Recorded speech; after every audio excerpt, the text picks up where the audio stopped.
Well, hello and welcome to the Anne and Film Scoop.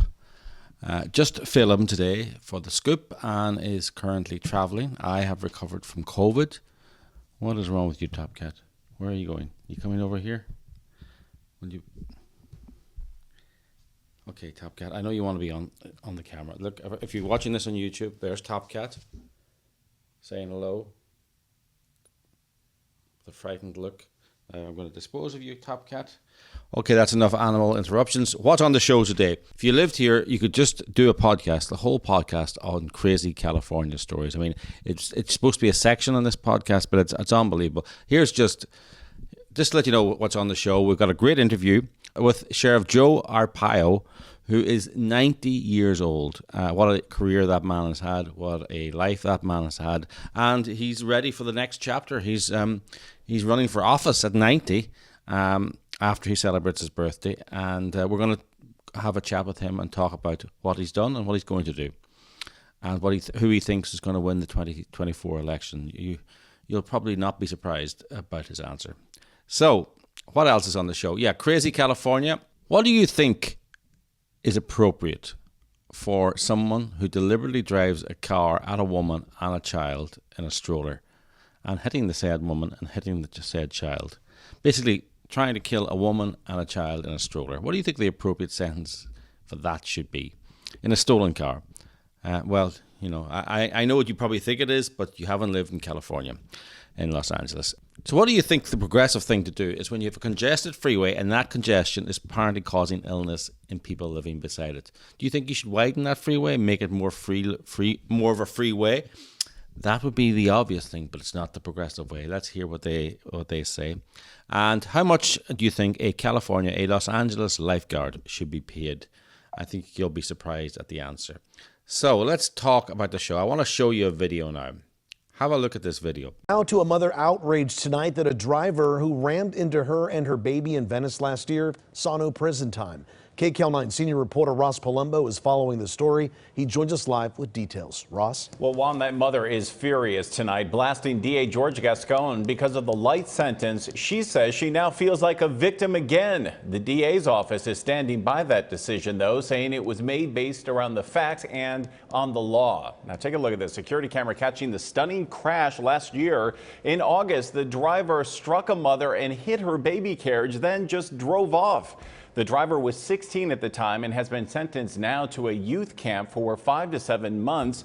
In a new victim impact statement, the mother says she thought her 8-month-old child was killed at first. Yep, have a good look at that, but let's show it again. Happened earlier this month at Speedway and Galleon Street in Venice. You see the woman pushing a stroller, then a car drives straight into them, sending them both flying into the air. That driver is driving a stolen vehicle at a mother and child, and the child is in a stroller. We have a liberal DA, a district attorney here in Los Angeles who doesn't believe in sending people to prison. So how much did that person get, that 16-year-old driver who already has a criminal record and has already been involved in assault incidents? He got 5 months in a juvenile probation camp, not a prison, not a juvenile detention place, but a juvenile probation camp. And George Gascon, our DA here in LA, said that was an appropriate sentence. That incident, by the way, happened in Venice, California. It happened on a street that I used to walk every day. So that street is Speedway. And we live down by the Marina Peninsula. You'd leave our street, you go down the first street you hit is Speedway, and then the next street you hit is the beach. And used to love walking on the beach. Funny, I think it's because I'm from Northern Ireland. I preferred Speedway very often. As I said, all human life is there. And boy, it was Speedway in Marina del Rey. All human life was there. But, you know, sometimes there's good and bad with that human life. And, you know, the woman who was, luckily neither the woman nor the child were seriously injured. She is called Rachel. All she's wanted to be known as is Rachel. And she's given interviews now, and she says she thought, and this is a quote, "I thought those were the last moments of our lives. I thought we were dead. That feeling, along with the memory of the car accelerating directly into us, will haunt me forever." She said, "As the car approached me and my child, I stopped walking and moved the stroller," and you can see it there, and moved myself up against the building to ensure that the reckless driver was giving plenty of room to pass. But as the car got close to us, he turned the wheels in their direction and accelerated and aimed to kill them. This is a guy who seems to want to kill, seems to want to hurt, wants to hurt to maim. 5 months in a probation camp. And Gascon tried to, that part of the world is actually under the jurisdiction of the Sheriff's Department, not the LAPD. And Gascon tried to say the Sheriff's Department was okay with the sentence. They have since said they're not. This is where we live. I park on the street and forget to put money in a meter. I get a parking ticket. You park an RV in the street and say it's your home, and you can live there and defecate there for months and not get a ticket. So they everything's criminalized in this state, in this city, except crime. So what else? The LA Metro Board, that's the Los Angeles Transportation Board. They had plans and had spent almost $100 million planning a widening of a 19-mile stretch of the 710 freeway from East Los Angeles to Long Beach. Now, that is the part of the freeway that's always jammed up because of the trucks coming and going to Long Beach. And, the trucks are literally sitting there idling. And, to quote many concerned citizens here, pumping carcinogens and pumping particulate matter into the air.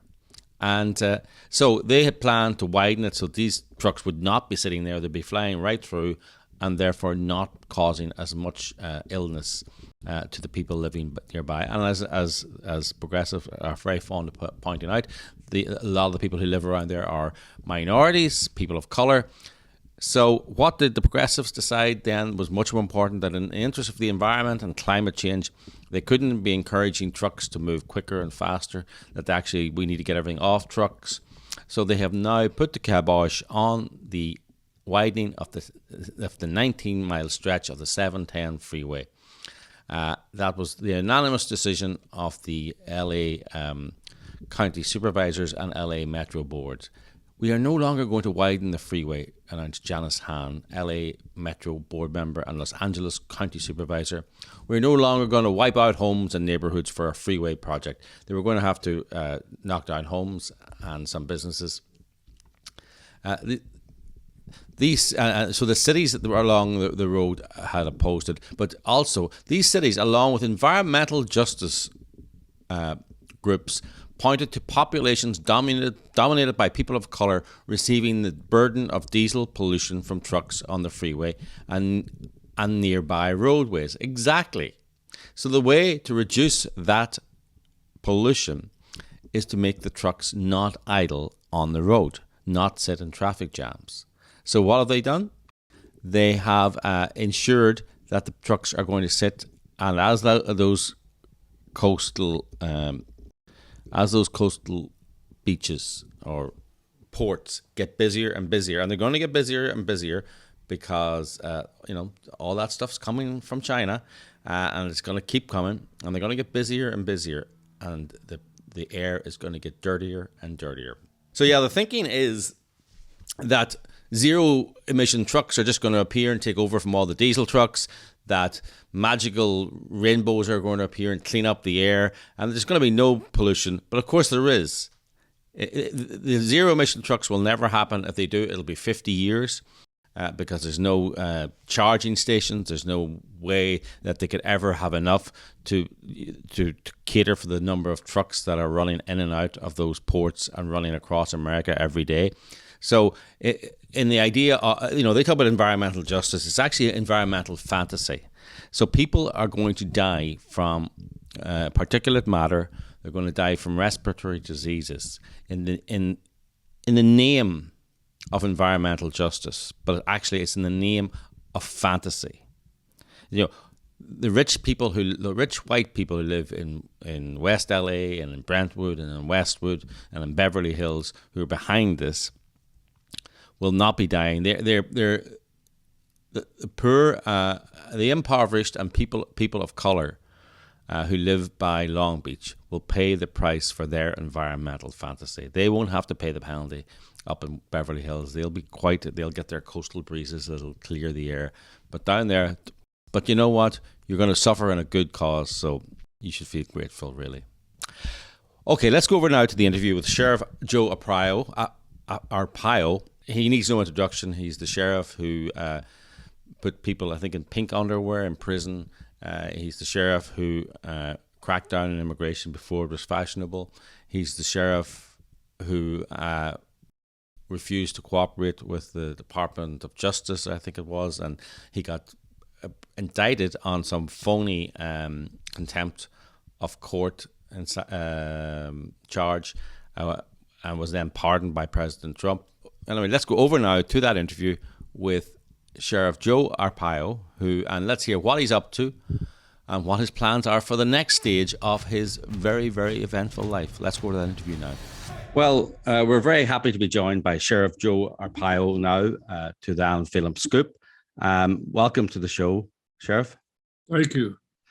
So, there's a lot of things I would like to talk to you about. Some of them old stories, some of them new stories, but all news stories are old stories. I mean, at the moment, the border is a big story. I was just looking at CNN there. It's one of the top 4 reasons people will vote in the midterms, one of the top 4 issues. You've been talking about the border for as long as I can remember. What's the story with the border? And do you ever get tired of talking about it? Do you ever think no one's listening, or are you confident that eventually people will catch up? Listen, I've been sheriff for 24 years. Took office 1993. Did okay. Mm-hmm. Here comes 2006. Became a big issue, illegal immigration. So I decided to take it on. We had 2 laws passed, state laws, human smuggling, and employer sanction. The head of the ICE came to see me, and we signed an agreement between both agencies where I will allow them into the jail and check everybody coming in that's been arrested. Also, I went one step further. To do that, I want authority to lock up illegals on the streets. They gave it to me. And I took full advantage, had 150 of my officers trained 6 months by ICE and start locking up illegal immigrants. I believe that we, a local agency, arrested more than any agency in the country. They got me in a lot of trouble, but I was following the law and did what I felt was right to stop the illegal immigration, not only at the border, but in the interior of the United States. I didn't realize in my 58 years of law enforcement, I broke it down. I have like at least 28 years as a top federal official in Mexico, South America, and as sheriff, enforcing the illegal immigration laws and the drug laws. So I kept doing it. And then here comes Obama and Biden, and they went after me.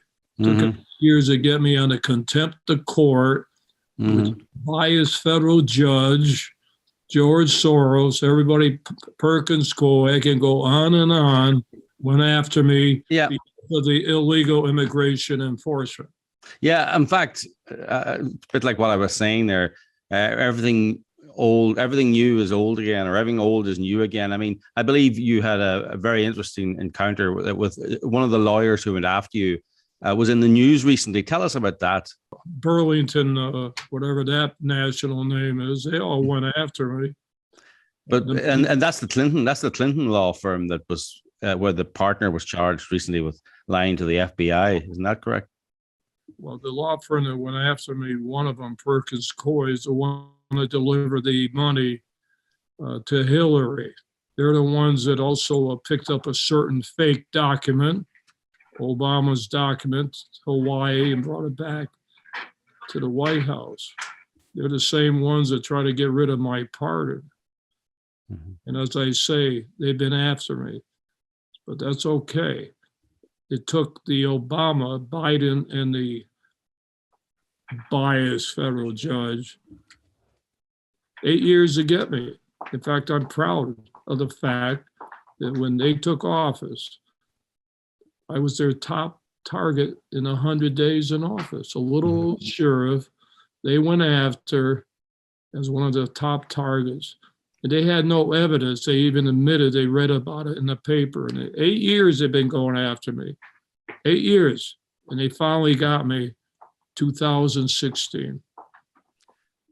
And yeah, it was on a kind of a, it was a contempt charge, which is kind of the charge that people, that it's a bit like lying to the FBI. They don't get you in any offense, but they ask you enough questions until they catch you out on something, really. That wasn't lying. They said I disobeyed a judge's order by continuing enforcing illegal immigration. Yeah. Charge is a contempt of court. To just say appellate courts don't even know what I was charged with. Yeah. And it's the same as a dog bite. Yeah. Same penalty. But just by chance, after the judge found me guilty of contempt, protecting the other judge that filed a civil suit against me, pardoned me a week before I was going to be sentenced. I didn't ask the president, by the way, not this one, who I know also. I'm talking about the real president. His name happens to be Trump.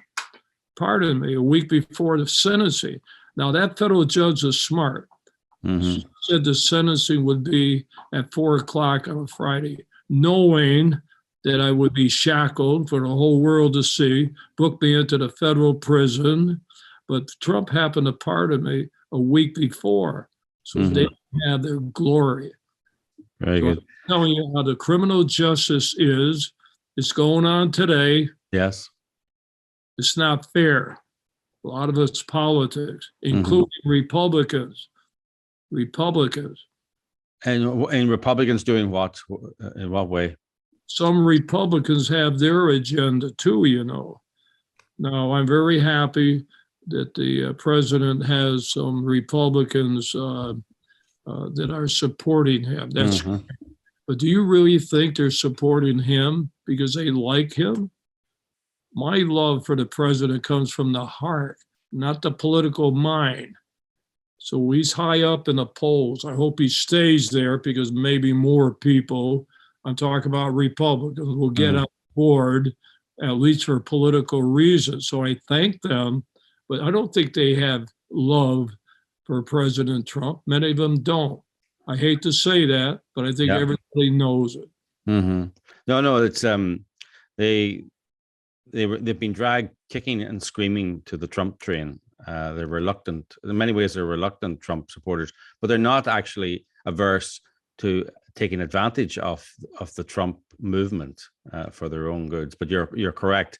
Their love for Trump is transactional and doesn't come from the heart. You were pardoned. You say you didn't ask for the pardon, but you got one. Yeah, well, he knew it was a hatchet job. Yes. In fact, it was his first pardon. I'm pretty proud of that. It's a little misdemeanor, contempt of court. I didn't go to jail, nothing. But the fix was in. I hate to say that, but remember, I was a federal official for 27 years. I was a director, Mexico, South America, Turkey, the Middle East. I can go on and on.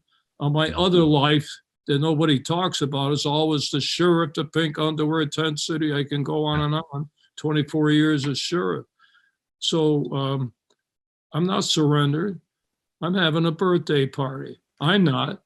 I didn't want it, but there is. And I'll tell you why. I'm going to get some media. 2 reasons. Everybody knows me around the universe. The other reason is I hit 90. You know what 90 is? Wow. 90. That's a big birthday. Yeah, more to come. It was happy birthday. Happy birthday. You've seen a lot. It's on Flag Day, the same day as Trump. And by coincidence, Trump pardoned me on the same day as my wife's birthday. 63 years, she just passed away. And Trump's called my wife several times to see how she's doing. So I have a very, very interesting career, believe me. Yeah. I mean, you're very correct that the justice system has become politicized. I mean, so many of these cases now going on in DC and even New York, the prosecution of the Trump accountants and the Trump lawyers even in his businesses and also in DC. I mean, those are completely political. They go against everything, every definition of the word justice. And sometimes you wonder how these lawyers can sleep at night, that they're persecuting people, almost peripheral people to Trump, to try and get at him, people who have worked in his business and have no real political role. Would you agree that that's what's happening there with his businesses in New York? They're going after him and the businesses? Yes, for political reasons. Of course. I own businesses, and I've been around a long time. I worked corruption in New York, Chicago, around the world. I know corrupt officials when I see it.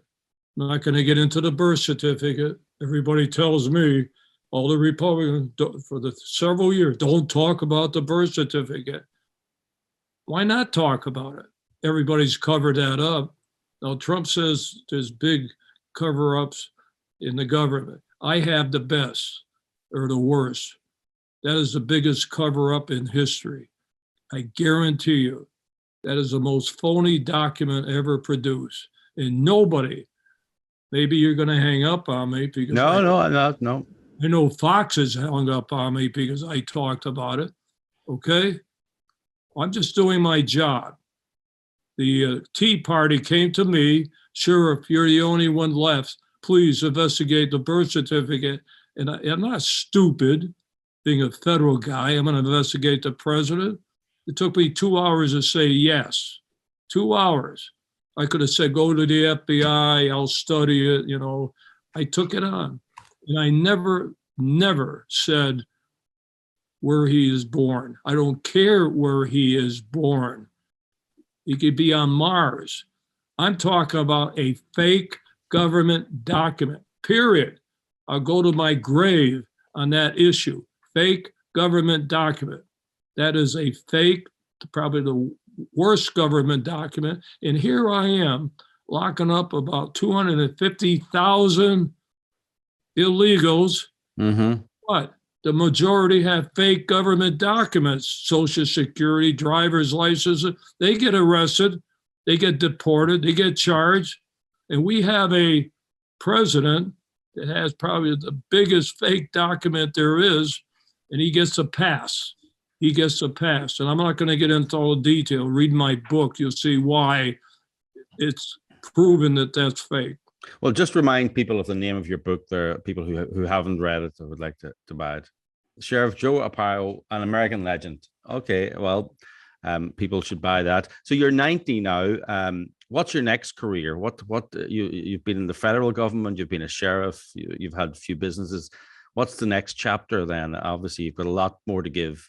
I'm running for mayor of Fountain Hills, Arizona. Mm-hmm. And when I talk to Trump again, I'm not giving him advice. And if I ever do, I never cop out to it. I'm not one of these guys, politicians, that go see him. And I met him a few times in private. You come out, everybody says, what did you say? You know what I say? Go see him. I'm not going to brag about what we talked about, but I'll tell you one thing we have to do. Not because I'm running for mayor, because mayors are destroying this country, not just senators, representatives, governors. The mayors run these cities. Look at Chicago, Seattle, Baltimore, destroying our cities, and nobody really zeroes in on mayors. Yeah, and DAs. I guarantee you, everybody's gonna know what a mayor does. And if I can't get it done, I just go to the media, get it done that way. And what do you want to do in Found Hills? And what are you standing on? Well, it's a small town. It's about 25,000. Plus, they have snowbirds. I live here 23 years. Came here because we were the top law enforcement. The sheriff runs the law enforcement in this town. Great town, my hometown, and a few things I want to do.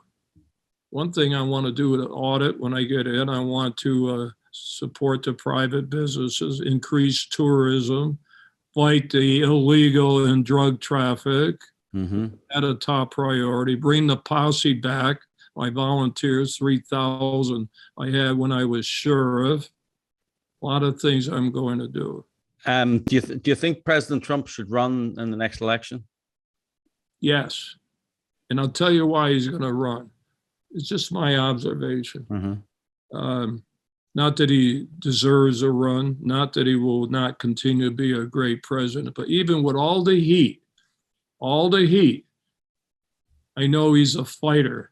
Not that he used the word ego, but his character will make him run because he doesn't surrender. And we need him back because of what's going on in this country. I hope everybody enjoys their gas tanks. I can go on and on. Yes. Well, do you think he'll win? Do you think he'll win the Republican primary, and do you think he'll win the election? Well, I campaigned for him. In fact, I was the only one in 2015, his first rally here, that took the stage and made a couple of promises and said, "You're going to be our next president." I was right. Yes, Now, you were. another prediction, okay? He's going to be the next president again. Okay. That's my prediction. You don't think Governor DeSantis will beat him in the primary? I endorsed DeSantis when he ran for Congress with the big picture and all that. Of course, sometimes these politicians forget when I endorse people. I just endorsed 16 across the nation. They keep calling me. Now, here locally, I have a little problem with the establishment. So I think the president, I always call him president. He's still the president, keeps his title. And I still think that if he runs, he's going to win. Well, you think Biden or some Democrat can beat him? He beat Hillary. He did, indeed. Beat another Democrat. Very good. Well, that's a bold prediction. And I suppose it would take a bold man to predict against Trump. I mean, he has definitely bucked the establishment on almost every occasion that he stood, and it's going to be a very interesting. You think he will stand again? That he will run? Yes. Yeah, my gut tells him because of his character. He doesn't like to lose, and he wants to defend our country, do what's right. And it's been great when he was there 4 years. I have to say, it was very enjoyable when he was here. So why does he come back? Come on back. Give it another shot. If you lose, you lose. But okay. So you're having a birthday party. Where's the birthday party going to be? It's going to be in my hometown. Right. And the place that I'm having it is owned by the town. And I'm running against the mayor who really, that's her building. Oh dear. It's at the community center. And I have some interesting people that I hear. I'm not really running it, somebody else is. So I'm the target. A lot of people said, "You're crazy. Why are you having a birthday party? You're 90 years old. Am I supposed to hide that?" I'm not going to hide it. I'll gun most of the people around here. Yeah, it's funny. I'm, as you probably hear from my accent, I'm not from around these parts. I'm not going to put you where you're from. I'd be racial profiling. That's correct. Well, I'm not from around these parts, but one of the great things about America is that age doesn't matter, actually. People say America is this youth-obsessed country. I mean, you have politicians in their 70s and 80s and 90s, and no one mentions their age, and no one ever says, and even you've got TV personalities, a lot of the people on TV are in their 70s. I mean, Chris Wallace, who's the Fox News father or the son? The son. Chris, is it Chris? Yeah, Chris Wallace, the one who got fired there by CNN Plus. I mean, he's in his 70s, and they're all talking about his next step after CNN Plus, and it's like in Europe, he would be retired 10 years at this stage. America is just that different place where there's no suggestion that someone in their 70s should be retiring. It's just not talked about. My mother and father came here from Italy legally. Yes. Father died of cancer at 74. My mother gave her life for me, refused an abortion. So she must have my genes. If I tell you, in 90 years, I've never spent a night in a hospital. Wow. Think of that. Except one time when I fell, the security dumped me in for one night observation. How about that? Somebody's looking out for me. Somebody's looking out for you. Years old, never spent a night other than that observation in the hospital. So they want to call me old, call me whatever they want. They call me the top racist. in the country. Wow. I'm the top racist. Okay. I have a black grandkid and a Mexican grandkid. I walked a black bee for 4 years in Washington, D.C. Many years ago when I got out of the Army. I love the foreign people. I know you're from somewhere else. I love the foreign people. They made this country great. So, well, yeah, they tried that. They tried that with Trump too. They called him anti-Semitic, and he's got more Jewish family than most. You know, he's got a. I mean, you know, this is they called. I live in Los Angeles.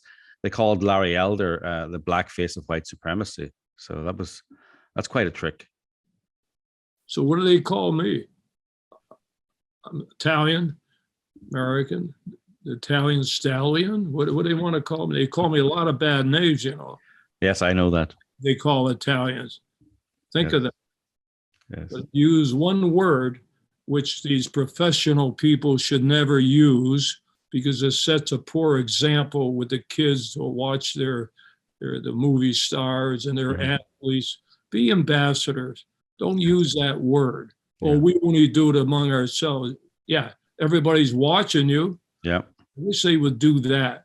Become positive and do something for our country and our kids instead of all these Mickey Mouse games that are played.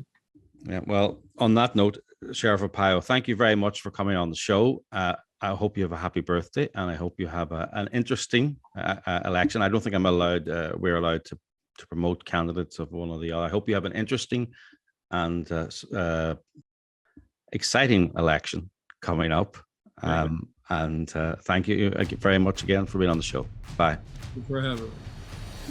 I mean that. America, you know, you hear so much about America being land of the young and land of, you know, old people. No country for old men. America is the only country in the world for old men, as far as I can see. Old men and women. Just ask Nancy Pelosi, Dianne Feinstein, Barbara Walters, Whoopi Goldberg, Chris Wallace. You know, this is a great country for old men and for old women and for old people everywhere. And talking of old men, actually talking of young men, how much do you think a lifeguard in Los Angeles should be paid every year? 100,000? 120,000? What about the head lifeguard? 150,000? 60,000? I don't know. Anyway, the top lifeguard in LA gets paid $500,000. And they wonder why people are leaving LA. Let's put that story up. Yep, there it is. $500,000. As I say, you could actually, this podcast could just be one crazy California story to the next. This is why we could do a full podcast on all our friends who have left red states, blue states, and gone to red states, because leftism destroys everything. It even managed to destroy the beautiful state of California. That's quite an achievement. So listen, next week it'll be me and Anne together again, and we'll have a longer and fuller podcast. We have got a very interesting interview next week. The connection between Johnny Depp and Clarence Thomas. I think you'll love that one. So thank you. All the best. Bye.